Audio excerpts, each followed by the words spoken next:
우리 오늘 계속해서 종말에 관한 이야기를 연속할 텐데요. 종말에 관한 말씀을 전하다 보면 어떤 분들은 요즘 시절에 종말 얘기하면 좀 이단이나 사이비로 의심받기 딱 좋은 시절인데, 오늘 철도 없이 어린 목사가 참 종말 운운하면서 여러 가지 이 계시록이나 종말에 관한 이야기를 하다 보니까 걱정해 주시는 분들을 많이 만납니다. 이 목사님 종말 하면은 의심받기 딱 좋습니다, 뭐 이런 얘기를 하시는데, 그런 이유로 많은 교회 많은 목사님들이 요한계시록을 금단의 영역으로 두고 아예 읽지도 않고 아예 가르치지도 않는 그런 교회들이 참 많다라는 것이죠. 그러나 그것은 또 합당한 대처는 아니다라고 생각합니다. 구독이 무서워서 장 안 담글 수 없잖아요. 그죠? 가라지 날까 무서워서 곡식 심지 않을 수가 없잖아요. 어쨌든 농부는 곡식을 심어야 됩니다. 가라지가 생길 거 알매도 불구하고 그 주부들은 장을 담가야 됩니다. 그래야 먹고 살 테니까 우리가 그런 것 무서워하다가는 주님을 못합니다. 우리가 이미지가 조금 안 좋아지고 사람들에게 욕을 먹고 때로는 오해를 사는 상황이 된다 할지라도 우리가 용기를 내서 하나님의 말씀에 전하라 하는 것은 가감하지 말고 더하지도 빼지도 말고 바르게 증거해야 할 의무와 책임이 오늘 교회에 있다라는 것을 우리가 명심했으면 좋겠습니다. 오늘 그 요한계시록을 가만히 보면은 요한계시록 자체 안에서도 뭐라고 말씀하시냐면 열린 책이라고 말해요. 이것은 봉인된 책이 아니다. 이건 계시된 책이다. 아포칼립시스가라는 그 단어 자체가 열어서 보게 하는 책이라는 거예요. 많은 사람들에게 보여줘서 이것을 경고하는 거예요. 그래서 이것이 마치 파수꾼과 같이 적들이 쳐들어옵니다, 준비하세요 하는 그 예고하는 나팔과도 같이 이것을 많은 사람들에게 다 두루 잘 읽히고 들려줘서 준비하게끔 하는 그런 메시지가 요한계시록이라는 책이 있거든요. 그래서 요한계시록의 별명을 달자면 열린 책이에요. 열린 책. 그래서 상식적으로 잘 읽으면 은혜가 되고 큰 소망과 유익이 되는 책이다. 또한 이것이 우리로 돌아보게 하는 책이기도 해요.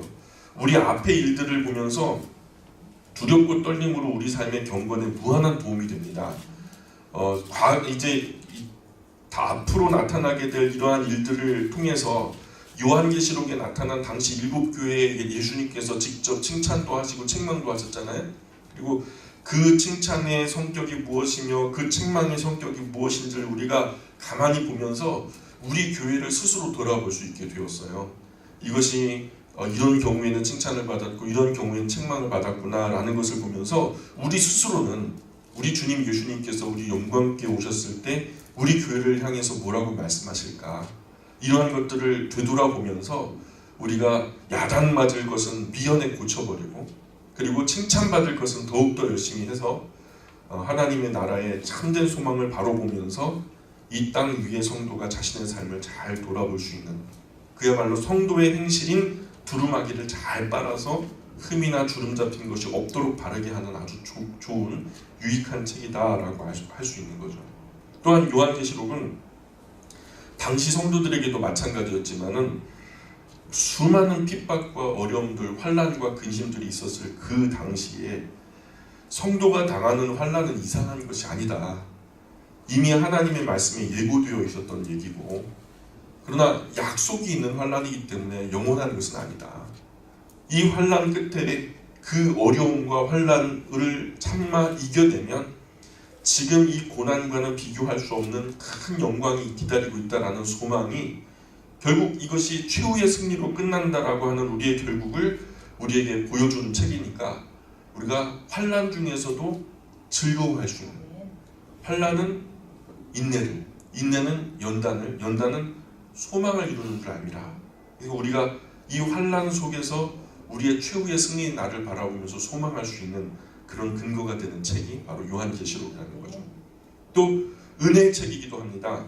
이런 세상의 종국사적 종말의 날에 되어질 일들을 미리 계시의 책을 통해서 우리가 살펴보면 어떤 일이 벌어지냐, 현재 고난을 넘어서 장차 나타날 영광을 바라볼 수도 있지만 더 나아가서 고난 한가운데서도 은혜와 기쁨이 넘쳐나는 환난 중에서도 즐거워할 수 있는 이유가 되는 책이죠. 그래서 세상이 어수선해지던가 역사가 어려워질 때마다 세상의 교회만이 아니라 다른 종교, 다른 신앙, 다른 우상신앙, 무속신앙 중에서도요, 역사가 어려워지고 세상이 어수선해질 때마다 종말에 관한 이야기를 운운했거든요. 무속신앙이나 진리를 옳게 깨닫지 못한 사람이나 정상적으로 신앙을 하지 않아가지고 성경을 바르게 이해하지 못하는 사람들이 자기도 속고 다른 사람도 미혹해했던 일들이 많이 있었어요. 심지어 자신이 가르치는 종말의 교훈이 바르지 않은 것을 스스로도 알아요. 내가 전하는 이것이 이거 완전히 엉터리 방터리구나 하는 것을 아는데도 왜 그들이 전하고 있냐면 그 중에 일부는 굉장히 악한 존재들이라 그 눈앞에 주어지는 작은 물질과 이익에 눈이 멀어버린 거예요. 그래서 자기가 저지르고 있는 이 죄가 엄청나게 큰 악이라는 것을 알매도 불구하고 계속해서 그 나쁜 짓을 하고 있는 거죠. 나쁜 가르침을 설파하고 있는 거예요. 더 나아가서 이것이 악한 것을 넘어서서 자기도 이것이 어떤 사회에 악영향을 주는지를 알매도 불구하고 이런 바르지 않은 종말의 이론과 교리를 주장하면서 그 중에 성경에서 말씀하는 올바른 이해 하나는 있어야 되겠다 싶어서 지금 이러한 혼란스러운 시절에 우리가 그나마도 성경책을 펴들고 요한계시록을 살펴보는 이유가 이 혼탁한 세상에서 질서 한번 찾아보자. 하나님의 말씀이 말씀하시는 정말 참 질서가 무엇인가, 참 진리가 무엇인가를 우리가 한번 노력해보는 그러한 시간이라 할 수 있을 것입니다. 혹세무민하다. 그래서 많은 사람들이 종말하면 혹세무민하는 건 아니냐. 혹세무민할 때 무라고 하는 그 글자가 무당할 때 무자에다가 말씀원을 더해가지고 속일 무가 돼요. 속이고 더럽힌다라는 의미의 무자예요. 그래서 성경을 바르게 알지 못하고 무당처럼 이상한 점이나 알 수 없는 주술로 종말을 점치는 것은 정말 위험한 일이죠. 그래서 막 92년 10월 28일 날 예수님이 오신다 막 그랬다가 안 오니까 수많은 사람들이 교회에서 떨어져 나갔죠. 그리고 사회도 엄청난 손가락질을 하면서 교회를 배타했죠. 그러니까 간혹 무당들이 말세 운운하면서 어떤 산에 가면 피할 곳이 있다라는 그런 말을 했던 일들이 역사에 여러 번 있었어요. 우리 민족은 수많은 난리를 겪은 민족이에요.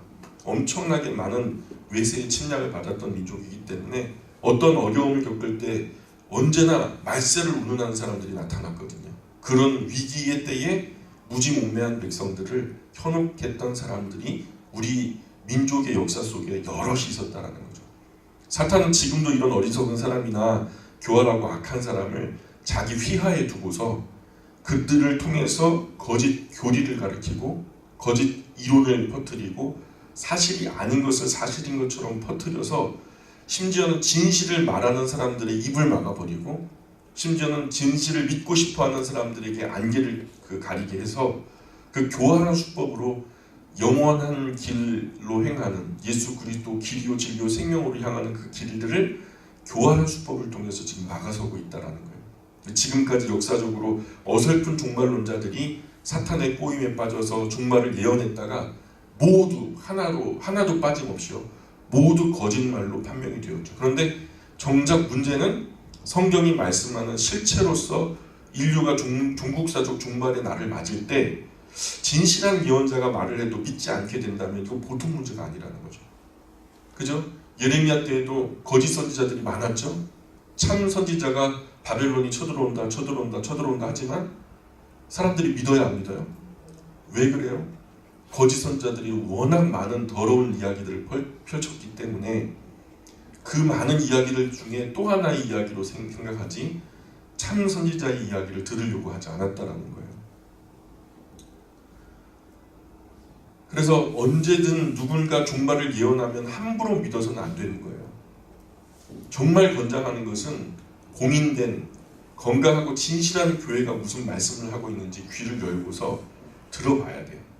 그런 사이비 이단, 엉뚱한 비주류 신학자들이 말하는 그런 것이 아니라 정말로 성경이 말씀하는 종말의 때에 임박해서 갑자기 회개하겠다는 생각하지 말고, 목사님 저는요 한 70부터 믿으려고요. 누가 70까지 살려주신대요. 그 내일 일을 내가 장담할 수 없잖아요. 목사님 내가 실컷 좀 즐길 거 즐기다가 마지막에 어쨌든 그냥 바짝 조여가지고 그냥 한번 충성 제대로 한번 해보려니까 그 전까지는 아무 말씀하지 마세요. 뭐 그런 분들도 계시더라고요. 근데 내일 일은 모르는 거예요. 미리 성경을 열심히 듣고 읽고 묵상해서 성경에서 말씀하는 바른 종말론으로 건강하고 건전하게 거룩한 삶을 살아가셔야 돼요.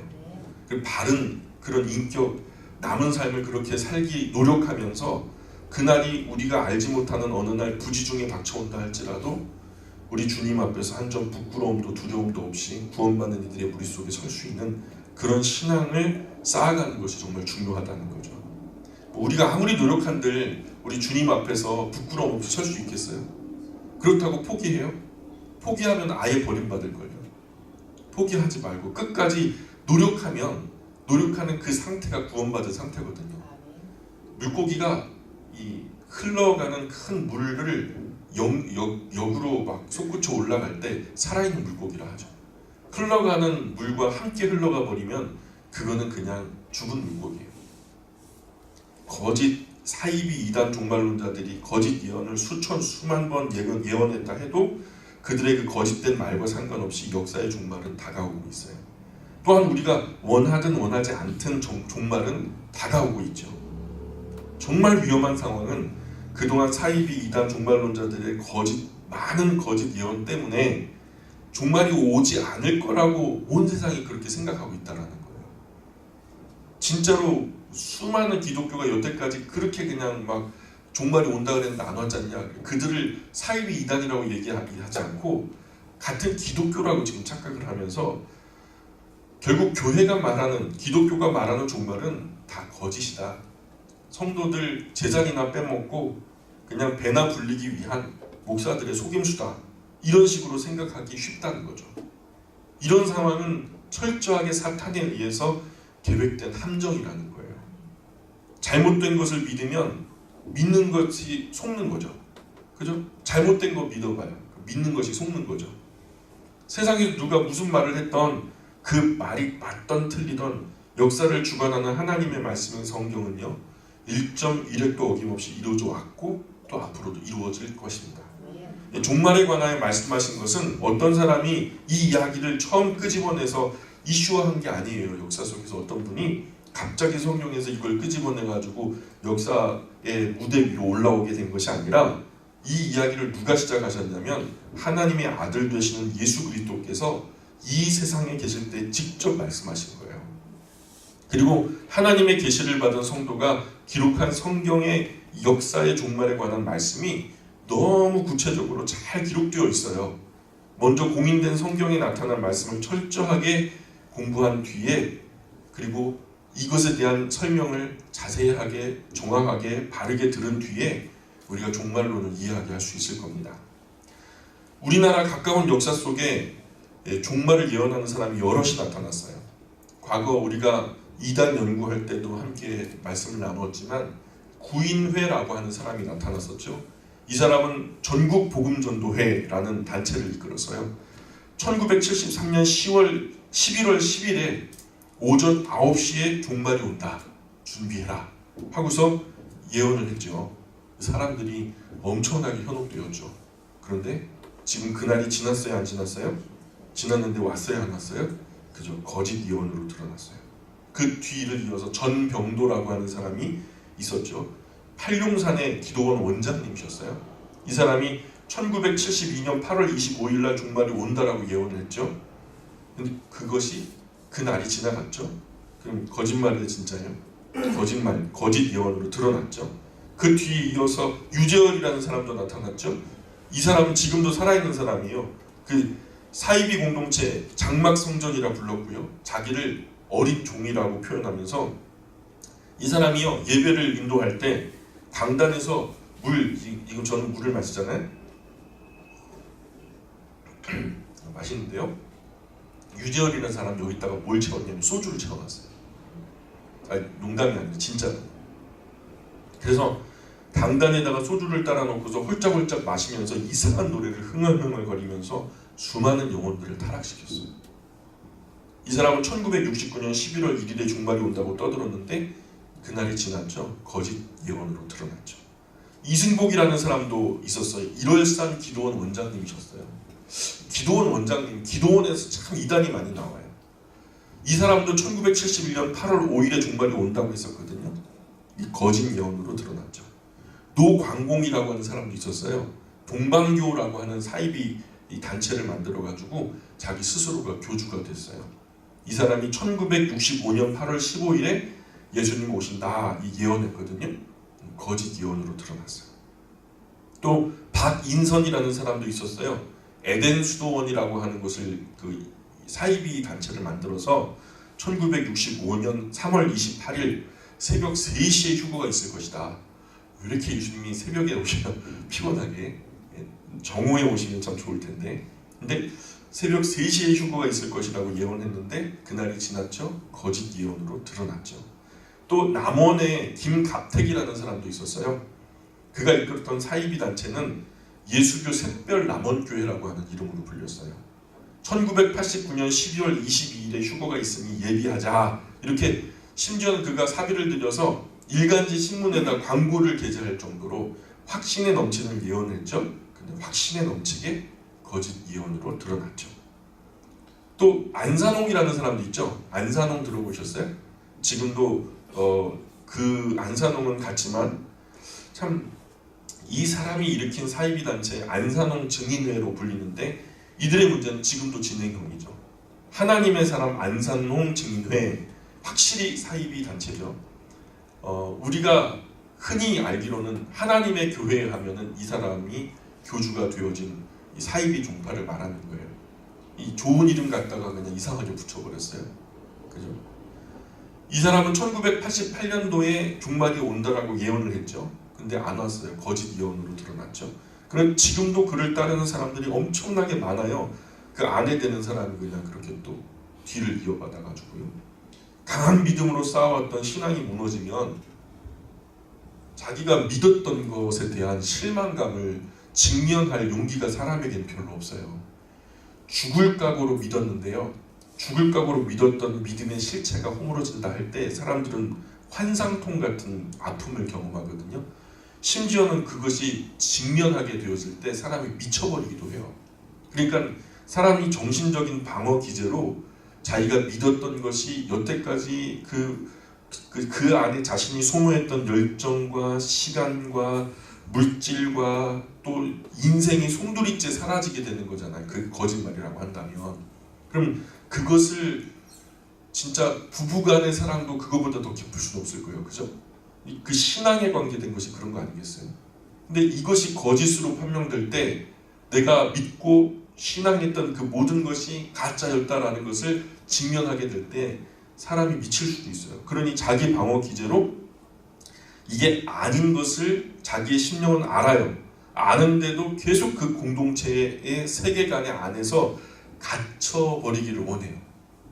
갇혀버리고 자기 위안을 하면서 내가 틀리지 않았다라는 것을 증명하려고 애를 씁니다. 그런 인간의 특성이 있어요. 그래서 지금도 그 안에 틀리다는 것을 아는데도 불구하고 자신의 재산이 여기에 너무나 많이 들어가 있고 그동안 시간과 열정이 너무 많이 그 안에 담겨져 버리니까 사람들이 함부로 나오지 못하고 그 안에서 방황하고 어려워하고 있죠. 또 이천성이라는 사람도 있었어요. 또 서울 강남구 일원동 시온교회라고 하는 교회에 있는 이재구씨, 1992년 6월 21일 날 휴거와 함께 세상 종말이 온다라는 계시를 받았고요. 틀림없이 그렇게 될 거라고 예언을 했죠. 거짓 예언으로 드러났어요. 그가 항상 했던 말이 나는 하늘에서 직통 계시를 받는다. 하여튼 직통 계시를 받는다 하면은 무조건 직통으로 이단인 것을 확실하게 아시길 바래요. 성경에 직통으로 계시를 받는다. 이런 사람이 지금 우리 시절에는 있을 수가 없어요. 그리고 우선 자기가 직통 계시를 하늘에서 받았는데 920-621 열차는 곧 출발합니다. 이렇게 또 광고지를 냈어요. 이 920621이 뭐냐면 92년 6월 21일. 그러니까 이게 열차 번호라고 하면서 구원 열차라는 거예요. 이 구원 열차에 다 올라타라. 참 카피라이터도 잘 만들어요, 그죠? 그래서 그 많은 사람들에게 전단지를 만들어갖고 배포하면서 많은 바른 신앙을 가지고 있었던 사람들을 무너지게 했던. 그래서 많이 알려지지 않았지만 또 경기도 들림교회라고 하는 교회가 있었어요. 경기도의 들림교회라는 곳에 1990년 5월 7일에서 12일 사이에, 정확하지 않지만 7일부터 12일 사이에 휴거가 있다라고 전단을 뿌리면서 온 세상을 시끄럽게 했죠. 이게 거짓말로 드러났어요. 우리가 너무나 잘 알고 있는 다미선교회 이장림 씨 92년 10월 28일 24시 자정에 휴거가 일어난다. 이게 막 심지어는 언론에 막 대서특필되면서 수많은 외신 기자들까지 전 세계적으로 이목이 집중되었던 그곳이 바로 이 다미선교회, 다가올 미래를 준비하는 선교회 그래갖고 거짓 예언으로 떠났죠. 그때 왜 안 왔냐고 이장림 씨한테 물어보니까 우리가 열심히 기도했더니 이 구원의 때를 좀 긍휼히 여기셔서 심판의 날을 좀 연기해 주셨다고. 한 명이라도 더 구원받게 하려고 좀 연기해 주셨다라고 그런 망언을 했었죠. 또 기독교 복음선교회 하면 누가 떠올라요? 기독교 복음선교회 JMS 들어보셨어요? 정명석이 이번에 성폭행, 성추행 10년 감옥생활 마치고서 만기 출소해가지고 현재 다시 활동하고 있거든요. 이 JMS로 더 유명한데 이 정명석의 JMS도 있지만은 이게 뭐냐면 지저스 메사이아 소테리아라는 그 줄임자로 젊은 청년 대학생들 데리고 무서운 장난을 저지르고 있는 사람이에요. 이 JMS에서도 1999년 7월 14일 날 심판이 있다 이렇게 예언을 했어요. 말짱 거짓말로 확실하게 드러났죠. 근데 그때 당시 JMS 조사를 했던 사람들의 기록을 보면 JMS가 한 달을 갖다가 31일로 보고 매일 한 명씩 31명의 여자 비서들이 수청을 매일 들었다는 거예요. 수많은 난교와 회개 망측한 일들이 그 안에서 벌어졌다는 거예요. 그가 손을 대 막 그냥 여성도들을 막 성추행하고 성폭행하는 것은 막 건강검진이라는 어떤 암호로 막 쓰일 정도로, 우리 상식에는 이런 곳에 빠지라고 응원을 해도 빠질 수 없을 것 같죠. 상식의 눈으로 보면 어떻게 그런 데 빠지겠어요? 그것도 4대문 안에 우리나라에서 탑 1, 2위 하는 그런 대학교 학생들이 배울 만큼 배운 아이들 아니겠어요? 근데 그런 똑똑한 그 지성과 미모를 갖춘 아이들이 안 빠질 것 같은데 놀랍게도 이런 곳에 대부분 빠진 사람들이 다 대학생들이에요. 서울 지역 대학생들. 그 중에서도 그 미모와 지성을 두루 갖춘 젊은이들이 그 안에서 얼마나 많이 정말 방황하고 있는지 몰라요. 우리의 시대가 문명의 발달이 정점을 찍으면서 우매한 이야기들이 더 이상 통하지 않을 것 같잖아요. 우주선이 막 달나라까지 가고 그전에 화성까지 막 그냥 그 인공위성이 날아다니고 막 그러는 시절인데, 근데 이런 시절에 실상은 현대인들이 얼마나 어리석고 미련한지, 잘못된 것을 보고도 상식적으로 분별할 수 있음에도 불구하고 그 쉬운 문제들도 보려고 하지 않고 그 잘못된 그런 것들에 쉽게 빠져버리는데, 저는 그것이 그저 그 안에 있는 교주가 잘 속여서 잘 속아 넘어간다라고 보지 않아요.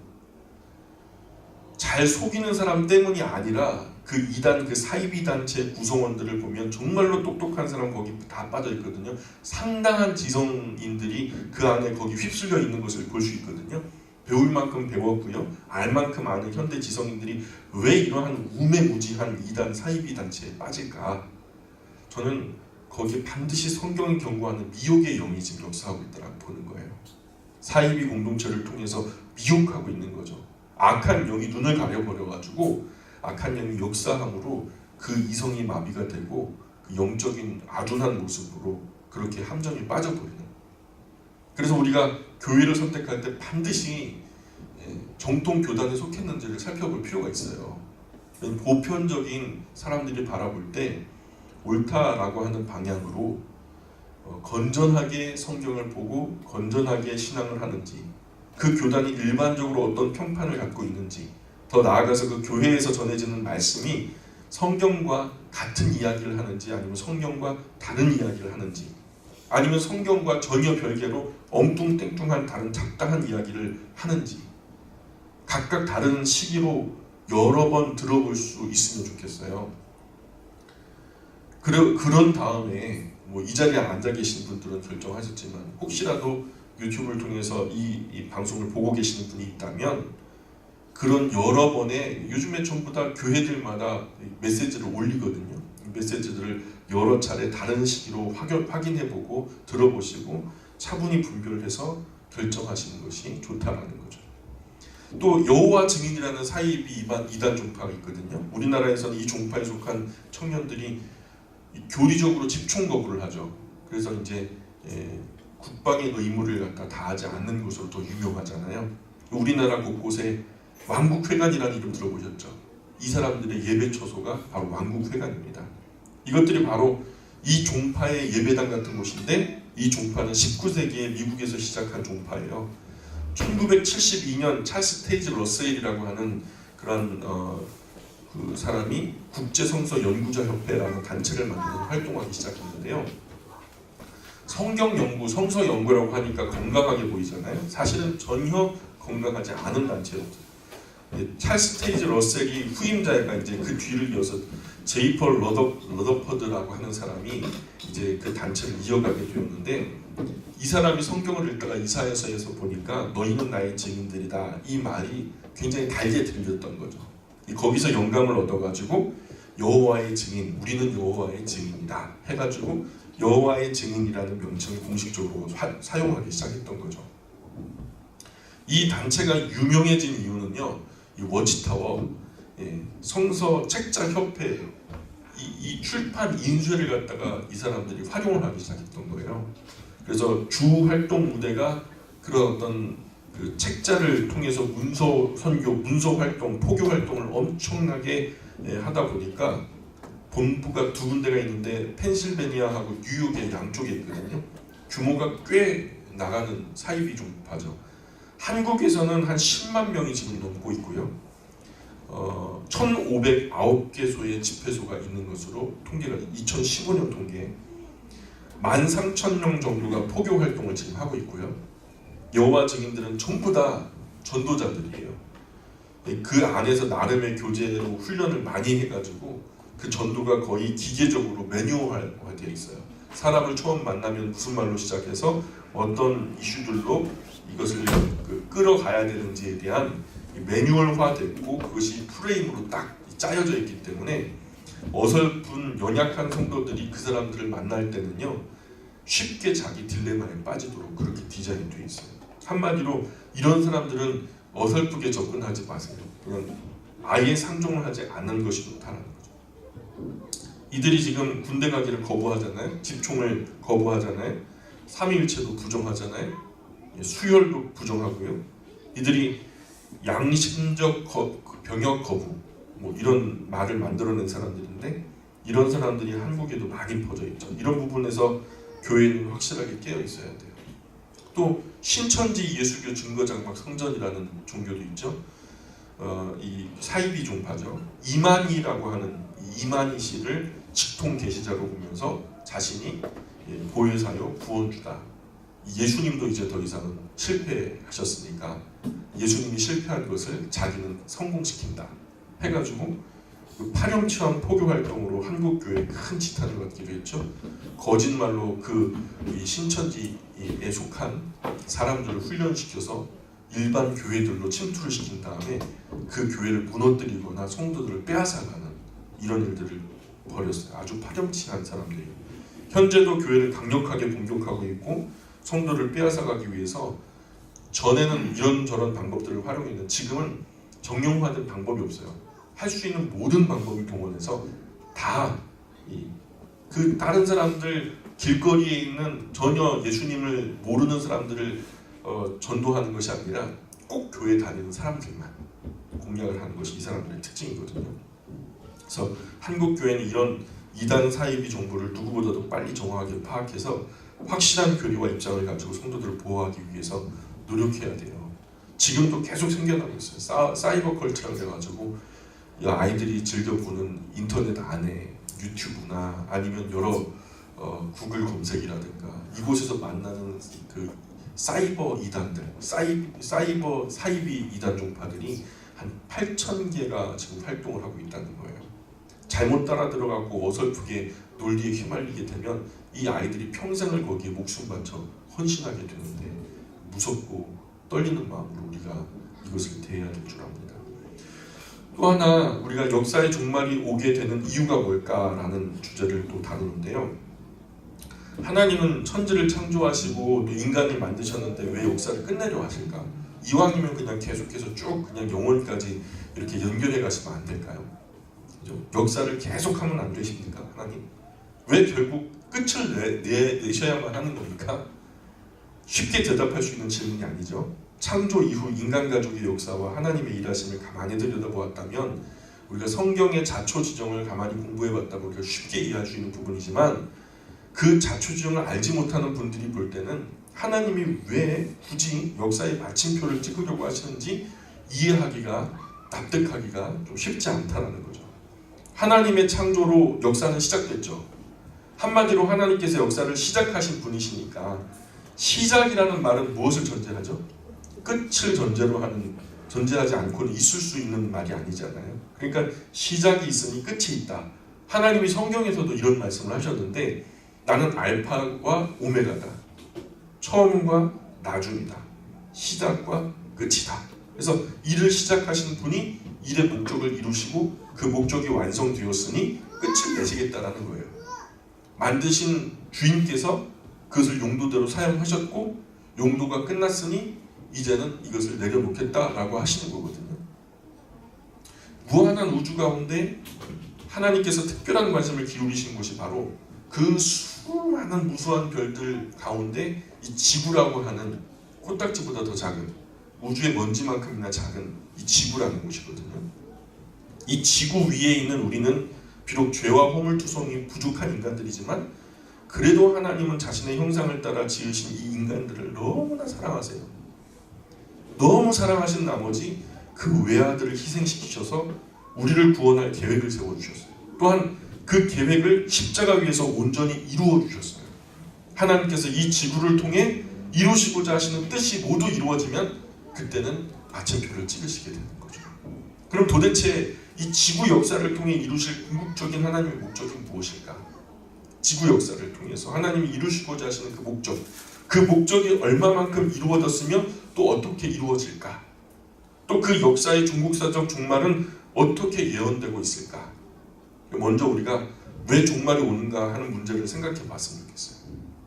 우리가 그럴 때 일반적으로 세계에는 어떤 역사관을 가지고 있을까? 그런 생각을 좀 갖게 돼요. 우리가 전에도 말씀드렸지만 하다못해 게임 안에서도 세계관이 있어요. 이 세계는요, 섬 하나에 100명이 풀려지고 마지막 한 사람이 남을 때까지 싸워 죽여버려야 이기는 그런 세계예요. 서바이벌 세계예요. 그럼 거기서 최고의 가치는 잘 죽이는 거예요. 그죠? 좋은 무기를 갖는 거고요. 그리고 거기서 인생관은 이렇게 끝까지 살아남는 것이 인생관이 되겠죠. 그런 세계관과 가치관과 인생관이 아울러지는데 그런 세계와 그런 가치관과 인생관을 아우르는 그 총체적인 관을 역사관이라고 해요. 역사관. 이런 세계가 흘러가는데 그 흘러가는 시간의 흐름을 역사관이라고 하는데 일반적으로 세계의 역사관은 한 두 가지 정도로 나누어지게 돼요. 첫 번째는 인도를 중심으로 역사관이 하나가 펼쳐지는데 옛 브라만교와 그 후에 힌두교나 불교나 이런 곳에서 윤회 전생 역사관이라고 하는 관이 있어요. 죽고 태어나요.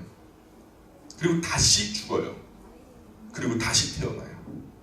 계속 그것이 끊임없이 반복된다라고 하는 역사관이에요. 이것이 세계의 한 축을 이루고 있는 역사관이에요. 참 바보같이 들리지만 실제로 지구 인구의 절반이 이 역사관의 눈으로 세상을 살아가고 있어요. 또 하나는 헬라인을 중심으로 한 역사관이 있는데 순환 역사관이라는 게 있어요. 순환 역사관. 이 윤회 전생 역사관과 비슷한 부분이 있어요. 왜냐하면 순환이라는 게 뭐예요? 다 뺑글뺑글 도는 거잖아요. 순환도 윤회처럼 돌고 도는 것인데 얼른 보면 그 말이 맞는 것 같아 보여요. 왜냐하면 돌고 도는 것이 인생 같아요.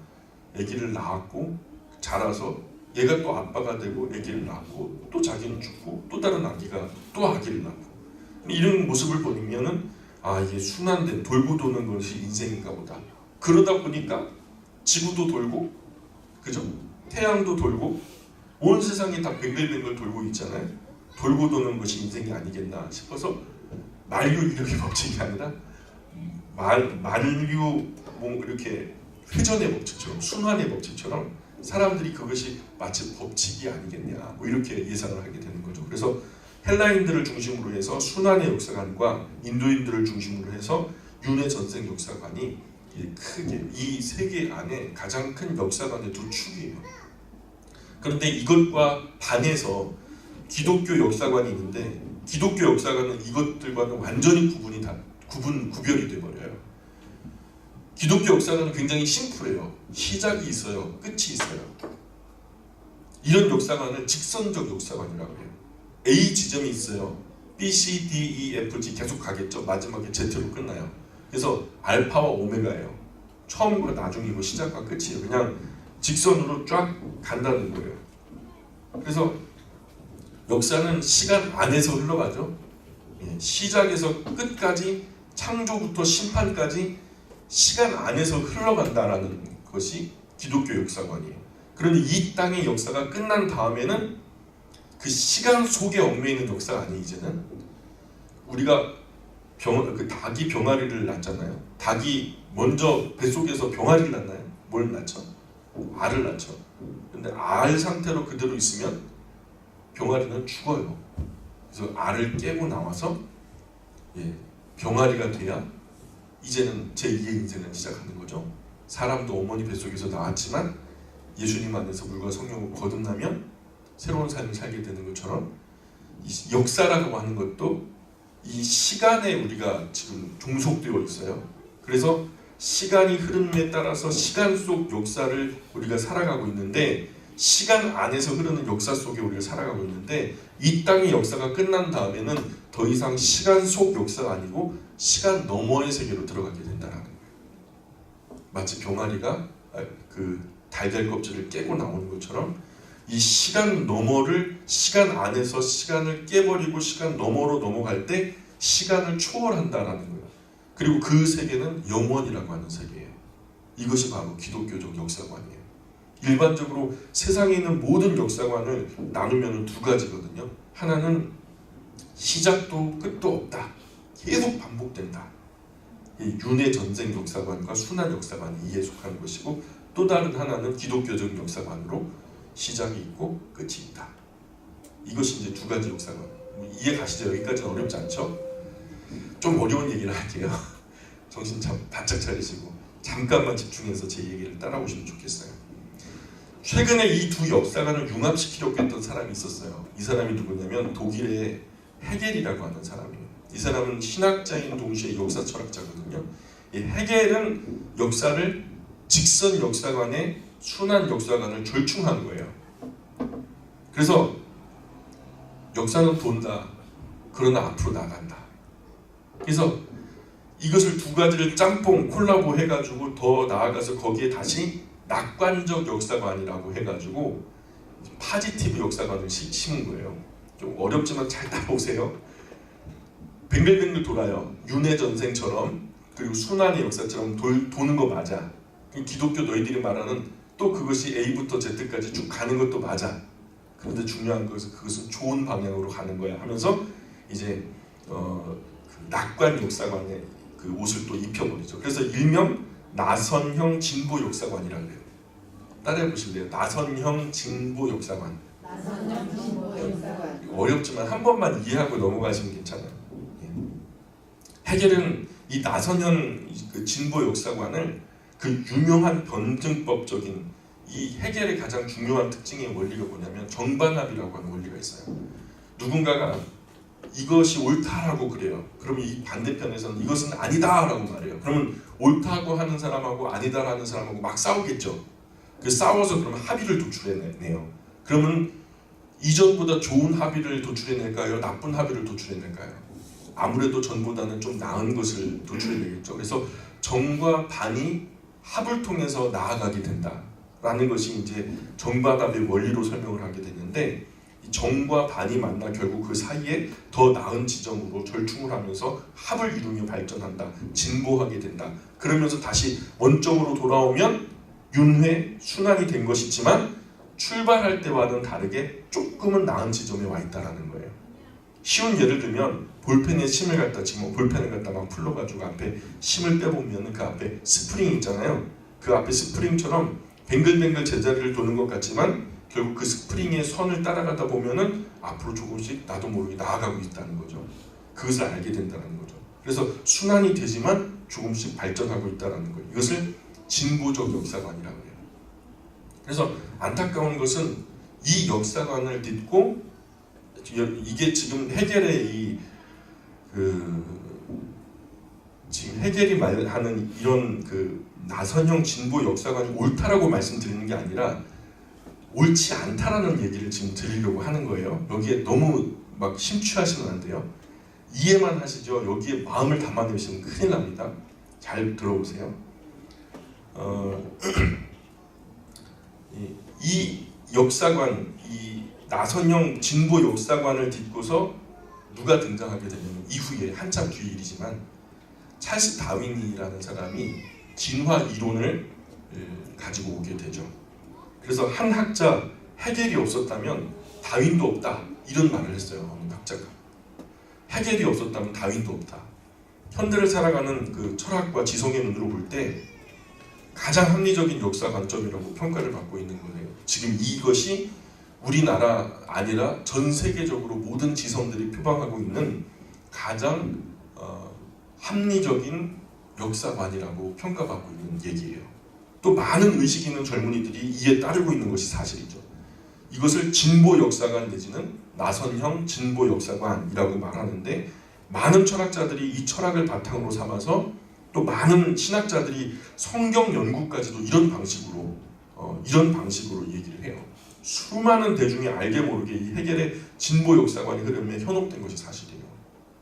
그래서 창조 이후에 출애굽 사건, 신약에서 예수님의 구원 사건, 이 모든 것이 나선형 진보 역사관을 반영한다 하면서 이런 식으로 막 자유주의적인 신학을 하죠. 이런 생각을 가진 수많은 지성과 젊은이들이 자신을 가장 진보된 지성으로 자부하고 있는 것이 현실입니다.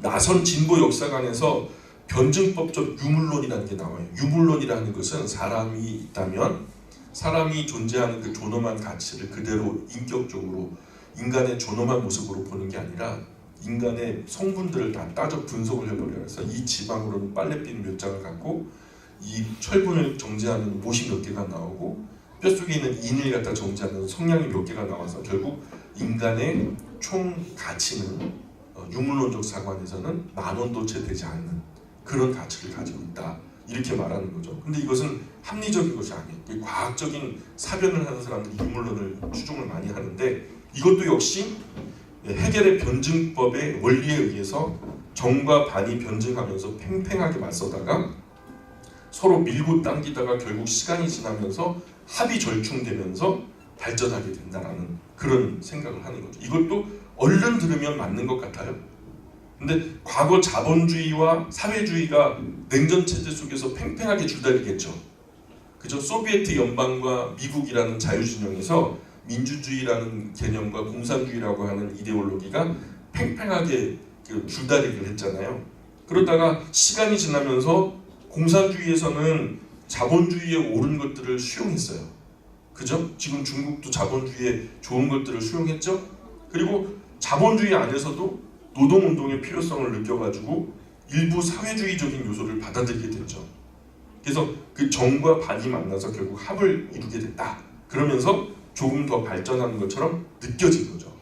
그러나 이러다 보니까 수많은 지성들이 변증법적 역사관 또는 나선 진보 역사관, 이 모든 것들을 통칭해서 진보 역사관이라고 하는데, 여기에 매력을 갖게 되면서 거기에 끌려가면서 성경이 말씀하는 직선 역사관은 마치 천동설을 바라보듯이, 천동설이 뭔지 아세요? 지구를 중심으로 우주가 돌고 있다라고 주장했던 중세의 어리석은 어떤 신학자들을 대변하는 이야기거든요.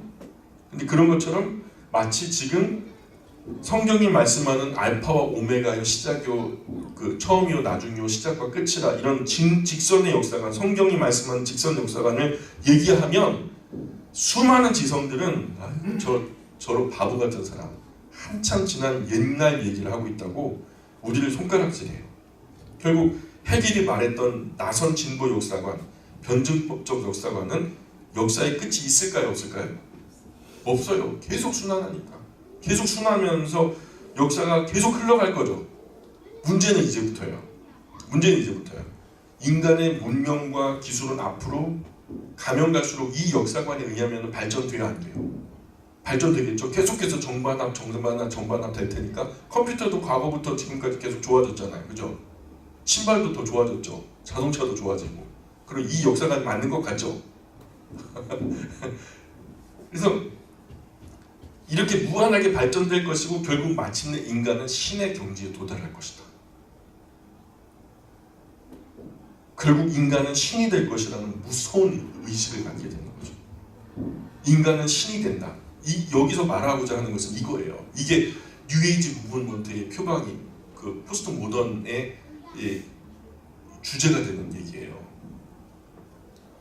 결국 인간이 신의 자리에 오르려고 하는 거죠.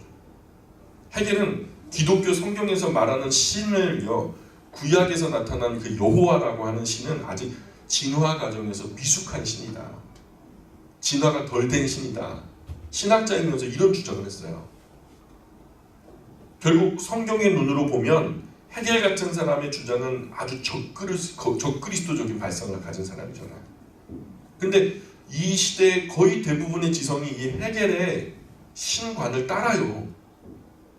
해겔에서 잘못 나가면은 포이에르 바하, 이 공산주의화 돼요. 이 포이에르 바하가 누구를 낳냐면 마르크스를 낳는 거예요. 이 마르크스와 해겔을 중간에서 다리 놓기 하는 사람이 포이에르 바흐라고 하는 사람이거든요. 조금 후의 일이지만은 여기서 완전히 돌아서서 너 이거 잘못된 거야 하면서 이제 키에르 케고르라는 사람이 신 앞에 선 단독자, 그리고 죽음에 이르는 병, 이런 유명한 철학적인 비판을 가지고 오게 된 계기가 되죠. 적어도 해겔의 철학적인 방식으로 예수님을 이해하는 것이 얼마나 무서운지 몰라요. 이 사람들의 글을 읽으면 소름이 쫙 끼쳐요. 어떻게 주장하냐면, 순수한 영이신 하나님이 인간의 육체와 결합하셨다는 거예요.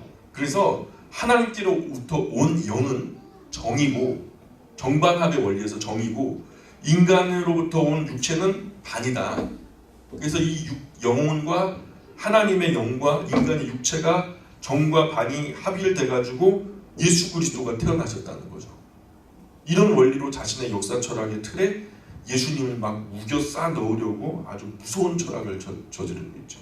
이런 사상적 흐름에서 유물론을 거쳐서 진화 이론이 나오게 된 거예요. 일찍이 이런 나선 진보 역사관의 정점에서 최고의 지성으로 자부한 민족이 바로 독일이라는 나라예요. 독일이요, 바로 이 해겔의 그 가르침을 따라서 독일은 자신의 뿌리가 아리안족인데, 그죠? 중앙아시아를 중심으로 한 아리안족이 세계 최고의 지성인들이고 자기들이 가장 진보된 진화된 인종이다. 우리보다 도태되어진 수많은 인종들은 사실은 존재할 가치가 없다. 그래서 아리안족 우월주의가 등장하게 되죠. 여기서 아리안족 우월주의가 히틀러가 개인적으로 우울하고 병적인 개인 역사가 있었잖아요. 상처가 많았던 사람이에요. 근데 이 개인 역사와 만나서 이 아리안족 우월주의가 제2차 세계대전 당시 나치즘, 그래서 유태인 학살이라고 하는 세계적인 만행을 아무런 죄책감도 없이 저지르게 했던 그 원형이 되어지는 사상적인 흐름에 이런 사상이 있다는 거죠. 한 사람의 역사관, 한 사람의 철학 역사관이 잘못되어질 경우에 그 시대와 민족과 또 세계의 역사에 미치는 그 위험이 얼마나 큰지를 우리는 이 역사를 통해서 잘 볼 수 있게 되는 거죠. 이것에 대해서 다기놓기를 했던 이 역사 철학자들에게는 하나님께서 큰 심판의 칼날을 아끼지 않으실 거라고 저는 믿어요. 저는 이 모든 일들이 단 한 사람의 생각으로만 되었다고 보지 않아요. 뭐 해겔 한 사람으로 되겠어요? 찰스 다윈이 뭐 혼자 했겠어요? 이런 발상으로 시작된 세계 역사의 큰 타락의 흐름은 한 사람의 탁월한 지성만으로 되는 것이 아니에요. 이들 배후에 도발하고 부추기며 사주하는 속이는 악한 영의 미혹이 있었을 거라고 저는 확신하는 거예요.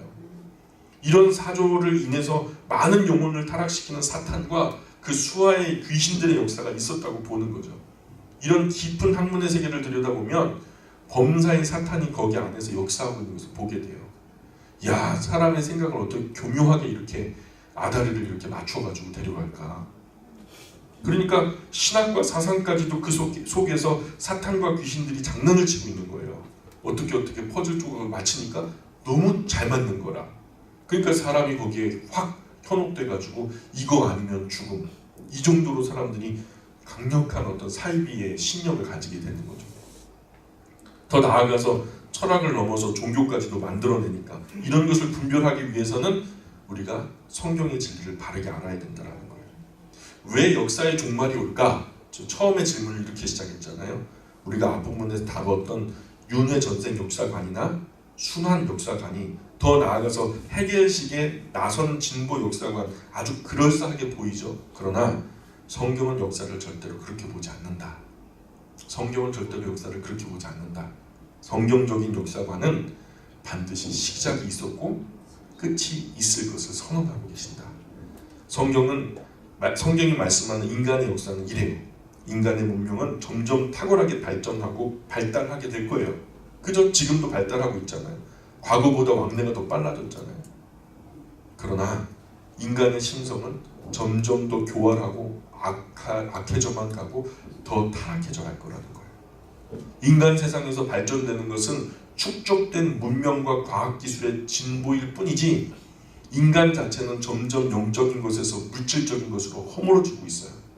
인간의 영혼은 점점 더 영적이고 정신적인 것에서 물질적이고 본능적인 것으로, 이성적인 것에서 더 추잡한 본능적인 것들로 점점 더 타락하고 있고 뭉그러져 버리고 있다는 거예요. 그래서 결국 종말은 오게 될 것이다. 더 이상 더듬어 찾아도 하나님을 찾을 수 있을 사람이 없어서 더 이상 어떤 철학적인 존재적인 사고, 내가 어디로부터 왔으며 어디로 갈 것인지, 내가 현재 무엇을 하고 사는 것이 옳은지, 이런 어떤 심오한 생각에 대해서 관심이 더 이상 없어지는 시절이 오게 될 것이고, 또 하나님의 필요성도 거의 없게 되어지는, 그래서 너무 살기가 편하고 육체적으로는 너무 좋은데 영적으로는 전혀 하나님을 소망할 수 없는 그런 시절이 오게 될 것이다라는 것을, 그래서 예수님도 인자가 올 때 참 믿는 자를 보겠느냐라고 말씀하셨던 그런 말씀이 가볍게 들리지 않는 것이죠. 이런 시절의 흐름에 우리가 그런 좌표 위에, 우리 역사 위에 우리가 살아가고 있는 거예요. 그리고 우리 시절에는 무엇을 해야 되겠어요? 좌로도 우로도 흔들리지 마셔야 돼요. 하나님 말씀 꼭 붙들고 끝까지 승리하시는 하나님의 자녀들이 우리 모두가 되었으면 좋겠습니다. 우리 예수님께서 가르쳐 주신 기도로서 마치겠습니다. 하늘에 계신 우리 아버지의 이름을 거룩하게 하시며 아버지의 나라가 오게 하시며 아버지의 뜻이 하늘에서 같이 땅에서도 이루어지게 하소서. 오늘 우리에게 일용할 양식을 주시고 우리가 우리에게 잘못한 사람을 용서하여 준 것 같이 우리 죄를 용서하여 주시고 우리를 시험에 빠지지 않게 하시고 악에서 구하소서. 나라와 권능과 영광이 영원히 아버지의 것입니다. 아멘.